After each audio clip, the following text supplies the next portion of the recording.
Khamenei पर होगा जानलेवा हमला, ईरान को सता रहा सुप्रीम लीडर की हत्या का डर, दो देशों पर लगाया साजिश रचने का आरोप। ईरान के supreme leader Ayatollah Ali Khamenei की हत्या की जा सकती है। ईरान के इंटेलिजेंस मिनिस्ट्री ने कहा है कि खामेनेई की हत्या और देश को अस्थिर करने की साजिश रची जा रही है। इस कथित साजिश में अमेरिका और इजरायल शामिल हैं। इंटेलिजेंस मिनिस्टर इस्माइल खतीब ने स्पष्ट तौर पर कहा कि दुश्मन देश सुप्रीम लीडर को निशाना बनाना चाहते हैं। ये चेतावनी ऐसे समय आई है जब ईरान की इजरायल और अमेरिका से तनातनी बढ़ी हुई है। दोनों देशों से इस साल ईरान का सैन्य संघर्ष हो चुका है। ईरान की आईएसएनए न्यूज एजेंसी के मुताबिक इंटेलिजेंस मिनिस्टर इस्माइल खतीब ने शनिवार को कहा कि दुश्मन देश सुप्रीम लीडर की हत्या की कोशिश और हमलों से तेहरान को निशाना बनाने में लगा है।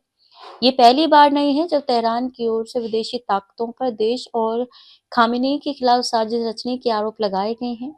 ईरान की ओर से अमेरिका और इजरायल पर इल्जाम लगाए जाते रहे हैं। अमेरिका और इजरायल भी ईरान पर तमाम आरोप लगाते हैं। खतीब ने चेतावनी देते हुए कहा कि जो लोग जाने अनजाने में इस दिशा में काम करते हैं, वे दुश्मन की घुसपैठ करने वाले एजेंट हैं। उन्होंने सीधे-सीधे इजरायल और अमेरिका का नाम लिया और उन्होंने कहा कि इन देशों का मकसद ये है कि तेहरान की सत्ता को अस्थिर कर दिया जाए। ईरान में राजनीतिक उथल-पुथल की कोशिश में इजरायल और तेहरान लगे हैं। इंटेलिजेंस मिनिस्ट्री से पहले ईरान के प्रेसिडेंट मसूद पेजेशकियन भी कह चुके हैं कि उन्हें अपने सुप्रीम लीडर की सुरक्षा की चिंता है। इस जुलाई में खामेनेई ने खुद भी कहा था कि इजरायल का उनके देश पर हमलों का मकसद अशांति फैलाना और लोगों को सड़कों पर लाकर सिस्टम को उखाड़ फेंकना था।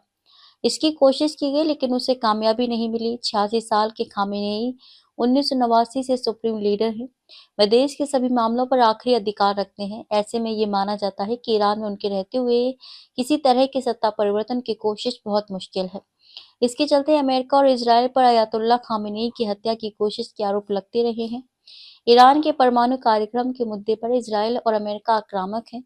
इस साल जून में इजरायल और अमेरिका ने ईरान के परमाणु कार्यक्रम को निशाना बनाकर भीषण हमले किए थे। इजरायल और ईरान के बीच 24 जून से सीजफायर लागू है।